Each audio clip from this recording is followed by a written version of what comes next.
नमस्कार दोस्तों, स्वागत है आपका मेरे चैनल पर। तो बिना समय गंवाए चलिए शुरू करते हैं आज की कहानी। शेखावत भवन। दक्षा गाड़ी से नीचे आते ही अंदर की तरफ भागी। दक्षा ने जीन्स और कुर्ती पहन रखा था, गले में स्कार्फ था। इतनी परेशानी में उसके कपड़ों पर अव्यन्न का ध्यान नहीं गया था। दक्षा ने पहली सीढ़ी पर कदम ही रखा था, नयन की आवाज से दक्षा रुक गई। साथ ही गौरी भी लपक कर उनके पास आई थी। तूने जे कपड़े कब पहने? तू तो साड़ी में निकली थी घर से। दक्षा ने गुस्से से लाल चेहरे के साथ उसे देखा, पर मालती जी चौंकते हुए बोला, जवाब दे, छोरी जे क्या पहना से तूने? दक्षा जबड़े कशे बोली, कपड़े ही पहने हैं, सबकी तरह नहीं दिख रहा होगा सबको। अव्यन्न अंदर आते हुए ठिठक कर रुकते हुए दक्षा को देखा, जिसने वही ड्रेस पहन रखी थी। गौरी अव्यन्न की तरफ मुड़ के बोली, तो ये सब करने के लिए पढ़ाई करवा रहा है तू इसने?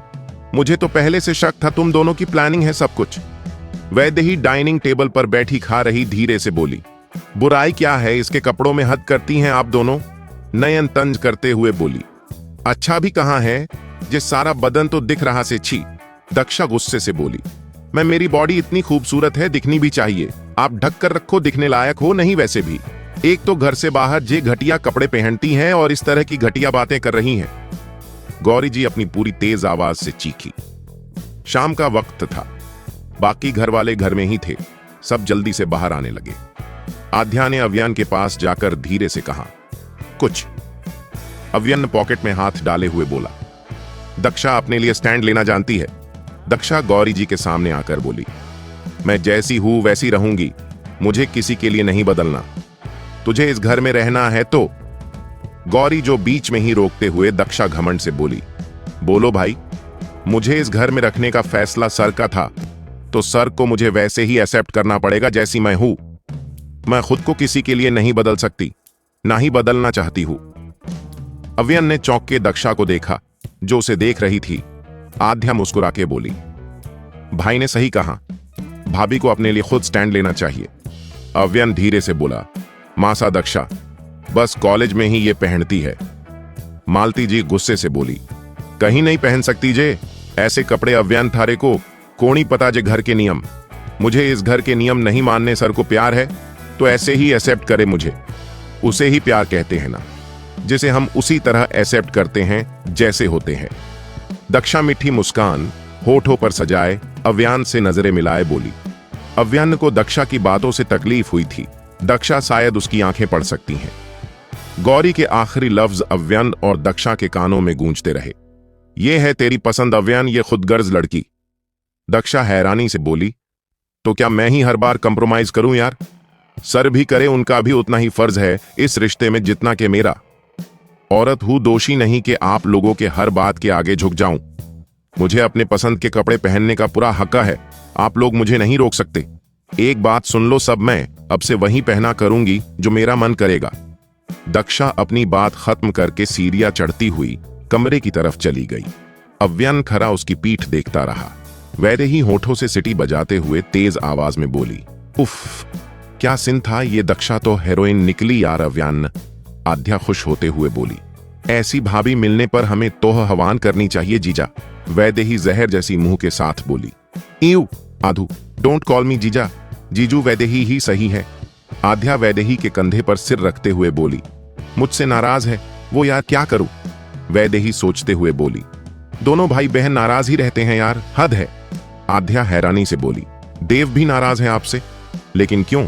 वैदेही धीरे से खड़ी होते हुए बोली, मुझे भूख लग रही है, डिनर दो कोई।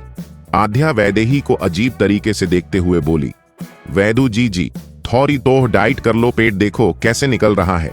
वैदेही ने जल्दी से अपने पेट पर हाथ रखते हुए गुस्से से आध्या को घूरते हुए कमरे में भागी। वैदेही मिरर के सामने खरी इंची टेप से पेट को नापते हुए बेड पर बैठ गई। वैदेही आंसू साफ करते हुए बोली, मम्मा, मुझे आपकी जरूरत थी अभी, लेकिन आप नहीं हो। मैं किससे कहूं, कैसे कहूं ये सब? 4 महीना शुरू हो गया है, धीरे धीरे पेट बाहर आएगा, सबको पता चल जाएगा। मुझे मार देंगे ये लोग। आप जानती हैं मैं क्या करूं, कुछ समझ नहीं आ रहा। मुझे बताओ सच सब कुछ। दक्षा दरवाजे पर खड़ी बोली। वैदेही शौक होकर उसे देखते हुए गुस्से से चीखी, रूम लॉक था, अंदर कैसे आई तुम? वैदेही चाबी दिखाते हुए बोली, मुझे बात करनी थी इसीलिए चुरा लिया। वैदेही दक्षा के पास बैठते ही खड़ी हो गई, गुस्से से उसे घूरते हुए कांप रही थी। दक्षा उसे बाजू से कपड़े अपने पास खींचते हुए बोली, शांत हो जाओ और मेरी बात सुनो पहले, फिर अपनी सुनाओ। वैदेही अपना हाथ झाकड़ते हुए बोली, ना ही बोलना है नहीं सुना, निकल जाओ मेरे कमरे से अभी। दक्षा गुर्रा के बोली, चुप, बिल्कुल चुप, एक तो उतनी बड़ी बात छुपाए बैठी हो ऊपर से। दक्षा को बीच में ही रोकते हुए वैदेही उसे बाजू से पकड़े खींच के कमरे से निकलने लगी। वैदेही का जोर ज्यादा था पर दक्षा जल्दी से बोली, तुम ये सब करोगी तो मैं सर को बता दूंगी। वैदेही दरवाजे पर आते ही रुक गई। दक्षा गहरी सांस लेते हुए बोली, वैदेही मुझसे बात करो, मैं किसी से कुछ नहीं कहूंगी, प्रॉमिस, तुम मुझ पे भरोसा कर सकती हो। वैदेही ने उसका हाथ छोड़ दिया, धीरे से काउच पर बैठते हुए बोली, क्या बताऊं यार, मैं 4 मंथ प्रेग्नेंट हूं, लेकिन मुझे इस बच्चे का बाप का नाम पता तक नहीं पता। दक्षा शौक रह गई वैदेही की बात पर। दक्षा उसके पास बैठते हुए उसके चेहरे को देखने लगी। वैदेही उसकी तरह देखकर मुस्कुराई। दक्षा अपना सिर पकड़े बोली, इतनी बड़ी बात हो गई और तुम ऐसे बैठी हंस रही हो मुझे देखकर। वैदेही उसी तरह मुस्कुराते हुए उसे बाजू में पकड़ते हुए बोली, मम्मा होती तो उनसे कह देती, पर इस घर में किसी से नहीं कह सकती, मुझे मार देंगे ये लोग। दक्षा उसे दूर करते हुए बोली, तो क्या हुआ वैदू, तुम अनंत को बताओ, वो भाई है तुम्हारा, जरूर कुछ करेगा तुम्हारे लिए। वैदेही नम आंखों से उसे देखते हुए बोली, वो मुझसे प्यार करता है, लेकिन हम इतने क्लोज नहीं हैं, मैं उससे ये बात शेयर करूं दक्षा। दक्षा बैठी उसे घूरती रह गई। दोनों के बीच कमरे में काफी लंबा सन्नाटा था, जिसे तोड़ते हुए वैदेही उठकर वार्डरोब खोलकर वहां से कुछ लाई। दक्षा ध्यान से उसे देख रही थी। वैदेही लॉकेट का एक आधा हिस्सा दक्षा के सामने करते हुए बोली, ये मम्मा की लॉकेट जो उस रात उस शख्स के पास रह गई थी, शायद जिसके पास इसका दूसरा हिस्सा होगा वही इस बच्चे का बाप होगा। दक्षा ने अपने दिमाग के मुताबिक सवाल किया, क्या हो अगर ये लॉकेट किसी चोर या गुंडे से मिले? वैदेही ने दक्षा को ठीक वैसे ही नजरों से देखा जैसे अव्यान देखता है। दक्षा दांत दिखाते हुए बोली, मतलब इस बेबी के बाप से चोरी हो जाए या फिर खो जाए तो? वैदेही लॉकेट को बॉक्स में रखते हुए बोली, इतना नहीं सोचती है वैदेही, बस वो शख्स मिल जाए, उसका बच्चा, उसे देकर मैं वापस अपनी जिंदगी में सेट हो जाऊंगी। दक्षा ने हैरानी से वैदेही को देखते हुए कहा, कैसी बातें कर रही हो तुम? तुम्हारा बच्चा कैसे तुम दे दोगी किसी को? वो शख्स सही ना हुआ तो? मां के बिना बच्चे की, मुझे पता है मां के बिना बच्चे की जिंदगी कैसी होती है दक्षा। वैदेही जहरीली मुस्कान के साथ बोली। दक्षा ने बेचर्गी से उसे देखते हुए कहा, हम मिलके ढूंढेंगे उसे। वैदेही ने सिर हिलाया। दक्षा छोटे छोटे कदमों से कमरे से निकल गई। दक्षा जब कमरे में आई तो अव्यन उसके इंतजार में इधर से उधर चक्कर काट रहा था। दक्षा उसे इग्नोर करते हुए वार्डरोब की तरफ गई। अव्यन उसकी तरफ लपकते हुए उसे बाजू से पकड़े पीछे दीवार से लगा दिया। दक्षा हैरानी से उसे देखते हुए गुस्से से चीखी, क्या हरकत है सर, इतना सब होने के बाद भी चैन नहीं, आप सबको डरा दिया मुझे। अव्यन अपनी पकड़ तेज करते हुए जबड़े कशे बोला, मुझसे नाराज हो तुम, लेकिन क्यों? दक्षा अव्यन के आंखों में देख रही थी। दक्षा की आंखें आंसू से भीग रही थी। अव्यन की पकड़ नर्म हो रही थी। दाक्ष नजरें झुकाए रोने लगी तो अव्यन ने उसे अपनी बाहों में जकड़ लिया। दक्षा अव्यन के सीने से लिपटे रोते हुए बोली, मुझे नहीं रहना यहां सर, हर रोज कुछ ना कुछ होता रहता है, मैं थक गई हूं, अब कभी घर वाले कभी बाहर वाले सब हाथ धोकर पड़े हैं हमारे पीछे। अव्यन उसके बालों को सहलाते हुए बोला, यही मेरी जिंदगी है दक्षा, मैं भाग नहीं सकता सब कुछ छोड़कर, हमें आदत है इस जिंदगी की, यही है शेखावत का असली टैग। दक्षा ने सिर उठा के नम आंखों से अव्यन को देखा, दोबारा उससे लिपट गई, जोर से उसके सीने से लगते हुए बोली, आपको कुछ हो गया तो क्या होगा सर? मेरा क्या होगा? मैं कैसे रहूंगी? मुझे आदत हो गई है आपकी, मुझे डर लगता है अब आपके बिना जिंदगी जीने का सोचकर भी। अव्यन मुस्कुराया। दक्षा उससे सीधे नहीं पर घुमाकर ही सही, लेकिन इजहार कर रही थी। अव्यन ने दक्षा के माथे को 1 बार 2 बार 3 बार कई बार किस किया। दक्षा का रोना भी धीरे धीरे बंद हो गया। अव्यन उसे सामने टूल पर बिठाते हुए खुद घुटने के बल बैठते हुए बोला, भरोसा है मुझ पे? दक्षा ने सिर हिलाया। अव्यन उसके हाथों को चूमते हुए बोला, भरोसा रखो, कुछ नहीं होगा मुझे, और जब तक अव्यन की सांसें है तुम्हें भी नहीं होने देगा। दक्षा कुछ पल उसे देखते हुए बोली, सर हम यहां से कहीं और शिफ्ट नहीं हो सकते। कुछ अव्यन की मुस्कान गायब हुई। वो उठा, दक्षा को गोद में लिए बेड पर लिटाते हुए उसके पास लेट गया। दक्षा उसकी तरफ मुड़ते हुए जवाब के इंतजार में उसे देखने लगी। अव्यन ने उसके बालों में हाथ फेरते हुए बोला, मेरे पास कोई जवाब नहीं है जान, प्लीज सो जाओ। दक्षा मुस्कुरा के सिर हिलाते हुए अव्यन के पास आई। अव्यन उसे हैरानी से देख रहा था। दक्षा धीरे से अव्यन के होठों पर होठ रखते हुए बुदबुदाई, आप काफी उनरोमांटिक हो गए हो। अव्यन मुस्कुरा के दक्षा के ऊपर आते हुए उसे अपने नीचे दबा दिया। दक्षा हैरानी से उसे देखते हुए बोली, अब ये मतलब भी नहीं था मेरा सर। अव्यन दक्षा के गले में बाइट करते हुए बोला, मेरा यही मतलब है जो तुम समझ रही हो। दक्षा ने नहीं में सिर हिलाया, पर अव्यन उसे अपने नीचे दबाए किस कर रहा था। दक्षा उसे रोकने की नाकाम कोशिश करते हुए उसके आगोश में आ चुकी थी। दोनों के कपड़े नीचे फैले थे। दक्षा की चीखें तेज गूंज रही थीं कमरे में। वहीं दूसरी तरफ गार्डन में बैठे अनंत और रियाना खामोशी से चांद को देख रहे थे। रात गहरी थी, सन्नाटा छाया था। रिया धीरे से बोली, ईशान दोस्त था दक्षा का, उसे काफी हर्ट हो रहा होगा। अनंत सिर झुकाते हुए बोला, सीधी है दक्षा, सबको अपना दोस्त समझ लेती है। रियाना ने हैरानी से अनंत को देखा। अनंत की आवाज में कुछ अलग सा था। रियाना अनंत का हाथ पकड़ते हुए बोली, हम सब हैं ना उसका ख्याल रखने के लिए। अनंत अपना हाथ झटकते हुए खड़ा हुआ। रियाना ने हैरानी से उसे देखा। अनंत अंदर की तरफ बढ़ते हुए बोला, काफी रात हो गई है, सोना चाहिए, सुबह हॉस्पिटल जाना है नेक्स्ट मॉर्निंग। ये एक छोटा सा गांव था जहां कच्ची पक्की काफी घर थे, जिसमें से एक दो माले के छोटे पर खूबसूरत घर में रियाना खटिये में बैठी किसी से धीमे पर गुस्से से बात कर रही थी। रिद्धिमा उसके लिए चाय लाते हुए बोली, ओहो जीजा, शादी के बाद पहली बार आई हो, वो भी अपनी दोस्त से मिलने, ऊपर से गुस्सा भी कर रही हो।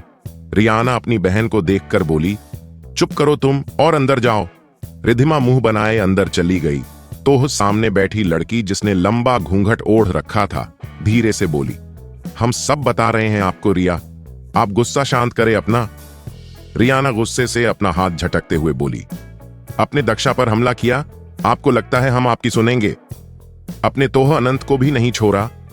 सामने बैठी लड़की धीमे से बोली, आप वहां हमारे लिए हमारे कहने से गई है, भूलिए मत। जहनी रिश्ता जोड़ने की जरूरत नहीं है उनसे। रियाना का चेहरा सफेद पड़ गया।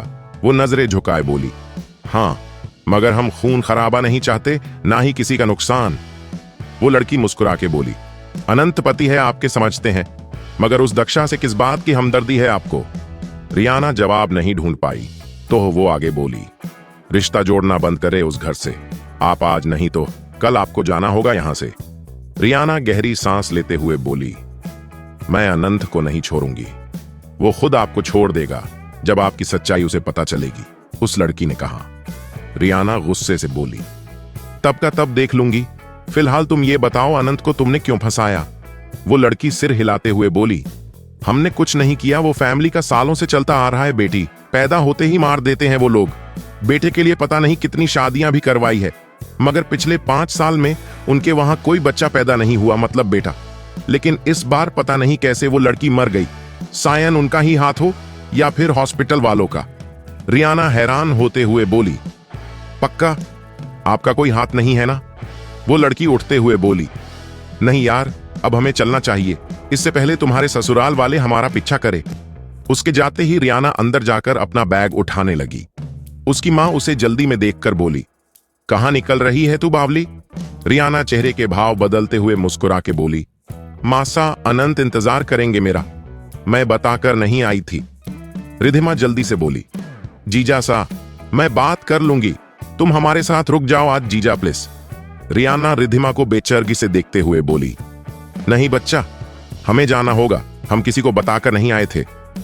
रियाना की मां हैरान होते हुए उसके पास आकर हाथ पकड़े बोली, फिर तुझे जल्दी जाना चाहिए, जमाई सा इंतजार कर रहे होंगे। सुन छोरी, शादी जैसे भी हुई हो, शादी हुई है, इसे हर हाल में निभाने की कोशिश कर तू। अपने पति को हर बात बता दिया कर, समझी? रियाना मुस्कुरा के अपने मां के गले लगते हुए निकल गई। शेखावत भवन। रियाना चौखट पर आते ही दक्षा से जोर से टकराई हमेशा की तरह। रियाना अपना दाहिना बाजू पकड़े कर रहते हुए दक्षा को देखने लगी। दक्षा अपना कंधे पकड़े चीखी, सुबह सुबह अंधी होगी हो, रियाना चोट लग गई। रियाना मुंह बनाए उसे देखते हुए बोली, तुम हमेशा किसी ना किसी से तकड़ा जाती हो यार, दक्षा देखकर क्यों नहीं चलती हो? दक्षा आंखें छोटी करके उसे घूरते हुए बोली। खुद अंधों की तरह घुसी आई। रियाना मुझे दोष दे रही हो। एक तो सुबह सुबह सैर सपाटे के लिए निकल गई थी, ऊपर से अपनी जेठानी से जुबान लड़ा रही हो। इतनी हिम्मत तुम्हारी? रियाना आंखें फाड़े दक्षा को देखी गई। दक्षा उसके रिएक्शन को देखते हुए जोर जोर से हंसते हुए बोली, अरे डर गई तुम तो, मैं ऑन्टी की एक्टिंग कर रही थी बस। अभी देख लेगी तुम्हें तो यही लाइन बोलेगी, सुबह से 4 बार पूछ चुकी है तुम्हारा। रियाना मुस्कुरा के अंदर आते हुए बोली, मैं अनंत को देखकर फिर रसोई में आती हूं। रियाना कमरे में दावे पांव आकर बेड की तरफ देखी। अनंत नहीं था। जुबान दांतों तले दबाते हुए उसने कमरे का दरवाजा बंद किया। वार्डरोब से कपड़े निकाल रियाना बेड पर रखने लगी। अचानक अपने कमर में अनंत की उंगली उसे रेंगती हुई महसूस हुई। रियाना धीरे से सीधे होते हुए गहरी सांस लेकर खड़ी रही। अनंत का हाथ रियाना के पतले कमर से रेंगते हुए उसके पेट पर रुक गए। रियाना चुपचाप खड़ी उसकी उंगलियों को रेंगती हुई महसूस कर रही थी। अनंत धीरे से दांतों से ही रियाना के ब्लाउज को कंधे से सरकाते हुए बाइट किया। रिया धीरे से करहाई। अनंत के होंठ अब उसके कंधे से गले में रेंगते हुए कानों के लौ को दोनों होठों तले दबा रही थी। रियाना आंखें बंद करे अनंत के कलाई को टाइटली पकड़े गहरी सांस ले रही थी। अनंत ने एक झटके से रियाना को अपनी तरफ मोड़ते हुए उसके गले को मुट्ठी में पकड़ा। अनंत आहिस्ता से रियाना के गले में होंठ रखते हुए शक करने लगा। रियाना उसके कंधे को मजबूती से पकड़े अपनी तरफ खींचने लगी। अनंत रियाना को अपनी बाहों में जकड़े काट रहा था, चूम रहा था। रियाना सुख और दर्द दोनों भाव के साथ करहा रही थी।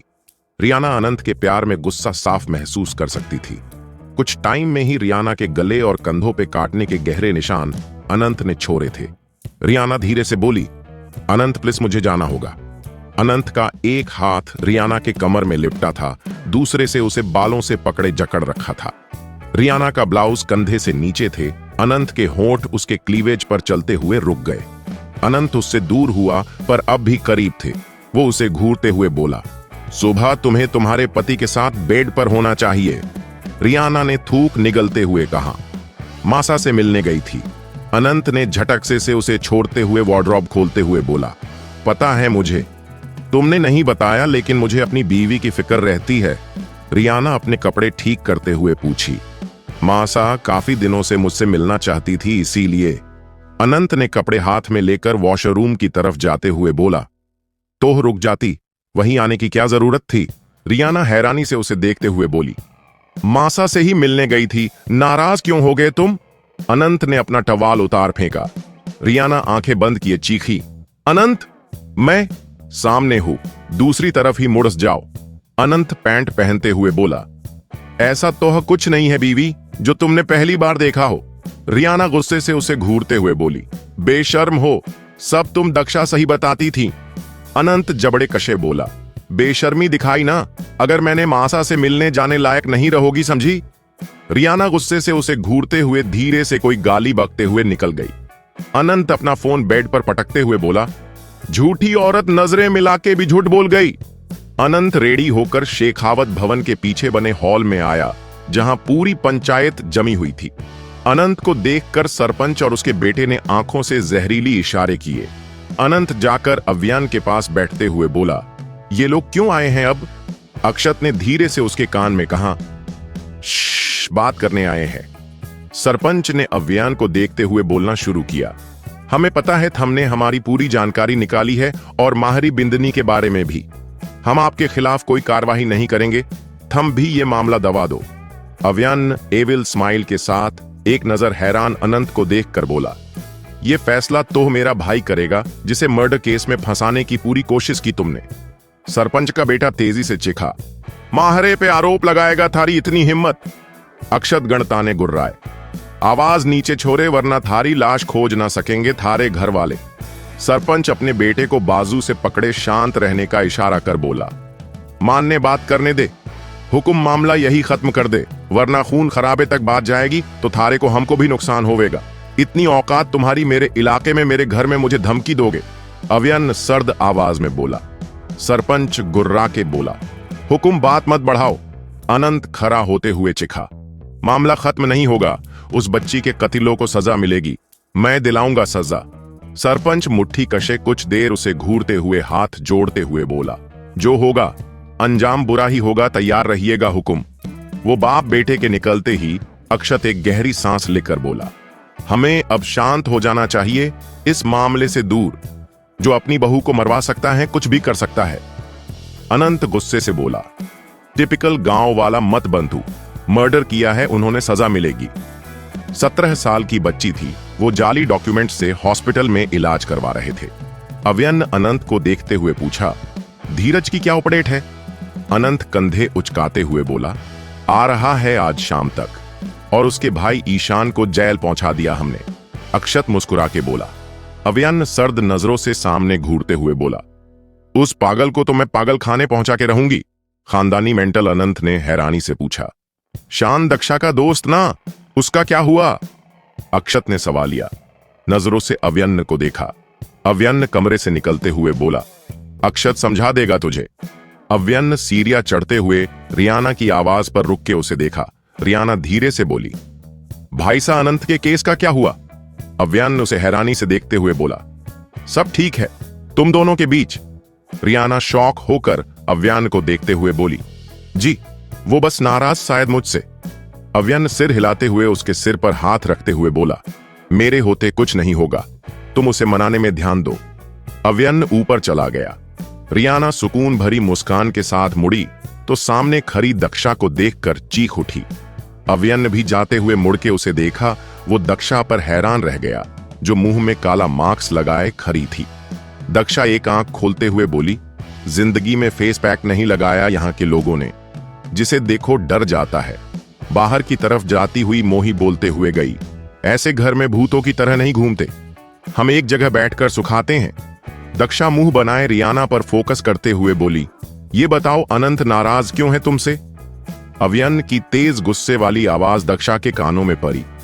इतनी दिलचस्पी से अपने पति को कभी नहीं पूछा, इस लड़की ने क्यों नाराज हो? दक्षा जुबान दांतों तले दबाएं ऊपर देखते हुए बोली, क्योंकि आप कभी नाराज होते ही नहीं हो सर। कमरे में आओ तुम, अभी कहते हुए अव्यन चला गया। दक्षा उसे गालियां देते हुए बोली, ऐसे खड़ूस इंसान के नाराज होने से किसे फर्क पड़ता होगा, हद है। रियाना खरी हंसने लगी तो दक्षा मुंह बनाए उसे घूरते हुए बोली, देखो आन्या को शादी हुई नहीं, पति की सेवा चल रही है। लिविंग एरिया से आ रही आन्या ठिठक कर रुकते हुए बोली, आप जैसी डांट थोड़े सुनूंगी ससुराल में आदत लगवा रही हूं।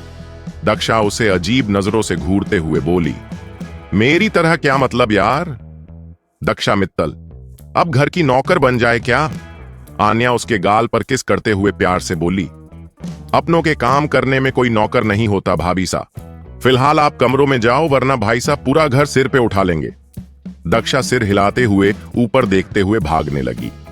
रियाना अन्या के साथ चलते हुए बोली, हमारे घर के होने वाले जमाई सा को कुछ चाहिए तो नहीं ना नंद जी? आन्या शर्म से सिर झुकाए भागते हुए बोली, माफ कर दो गलती कर दी, उन्हें नाश्ते का पूछकर। आशा है आपको आज की कहानी पसंद आई होगी। अगर आपको हमारी कहानियां पसंद आईं तो कृपया चैनल को सब्सक्राइब करें और इस वीडियो को अपने दोस्तों के साथ शेयर करें। अगले एपिसोड में फिर मिलेंगे एक नई कहानी के साथ। तब तक के लिए खुश रहें और सुरक्षित रहें। धन्यवाद।